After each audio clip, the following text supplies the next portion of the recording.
Morning, myself Shweta, clinical instructor from RPIMS बस्तारा Karnal.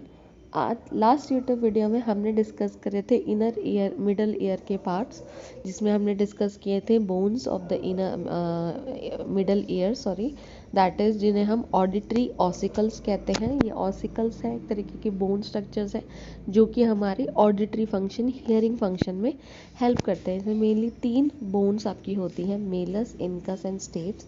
जैसे कि इस डायग्राम में आप देख सकते हैं, मेलस का जो हेड पार्ट है वो आपका इनकस से कनेक्ट होता है, और ये जो प्रोसेस है, आउटर प्रोसेस, ये आपका ईयर ड्रम से कनेक्ट होता है।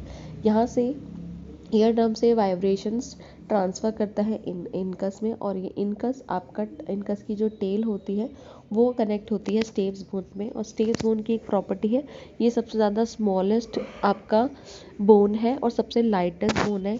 ये स्टेप्स आपकी कनेक्ट होती हैं हमारी ओवल विंडो से। नाउ सेकेंड इज, अब सबसे पहले हमने डिस्कस कर लिया है auditory ossicles. Now we will discussing oval window. Auditory ossicles में प्लीज रिमेंबर 3 बोन्स होती हैं, malleus, incus and stapes. Oval window, it is a membrane covered opening that leads from the middle ear to the vestibule of the inner ear. Oval window क्या है? एक membrane covered opening है जो कि middle ear से vestibule, middle ear से to the vestibule of the inner ear तक होता है। The oval window is the intersection of the middle ear with the inner ear and is directly connected by the stapes. Oval window क्या है? एक intersection है middle ear का आपके inner ear से, और ये आपका डायरेक्टली कनेक्टेड होता है with the steps bone.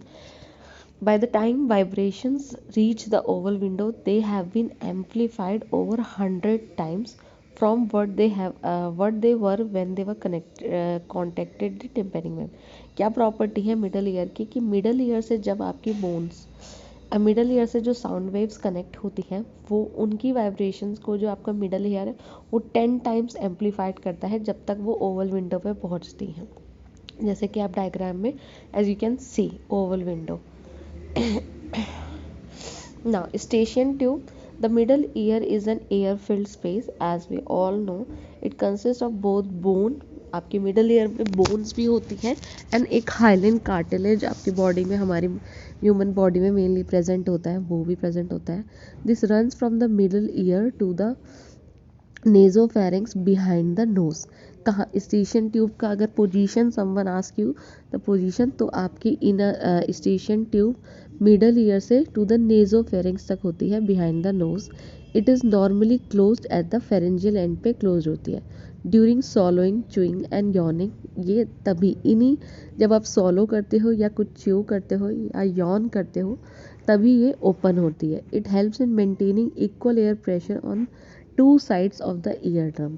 Station tube का काम क्या है कि ये एयर प्रेशर को इक्वल रखती है on the 2 sides of the ear drum. If pressure disturbed, hinder clear and normal hearing. अगर ये प्रेशर किसी भी तरीके से डिस्टर्ब्ड होता है तो यह आपकी क्लियर एंड नॉर्मल हियरिंग को क्या करता है? बहुत ही हद तक डिस्टर्ब करता है। स्टेशन ट्यूब की फंक्शनिंग कब, स्टेशन ट्यूब का एयर प्रेशर कब चेंज होता है? जब, like when we travel in space, sorry to say space, but in aeroplanes, helicopter, इतने हाई एल्टीट्यूड पे एयर प्रेशर चेंज होने की वजह से स्टेशन ट्यूब ब्लॉक होने को मिलती है। दैट्स वाई ईयर एक्स की कंप्लेन हमें देखने को मिलती है। तो स्टेशन ट्यूब का फंक्शन बहुत ज़्यादा इम्पॉर्टेंट है, क्योंकि ये एयर प्रेशर को मेंटेन करती है। क्योंकि एयर प्रेशर अगर मेंटेन नहीं होगा तो ईयर फंक्शनिंग, जो आपकी हियरिंग नॉर्मल, जो हम क्लियर, साफ और एक नॉर्मल पेस में फ्रिक्वेंसी में सुन पाते हैं, वो फंक्शनिंग हमारी ऑल्टर हो जाएगी। इस यूट्यूब वीडियो को मैं यहीं एंड करूँगी। तो तब तक के लिए please like, share and subscribe to our YouTube channel RPIT Academics. Thank you so much for watching.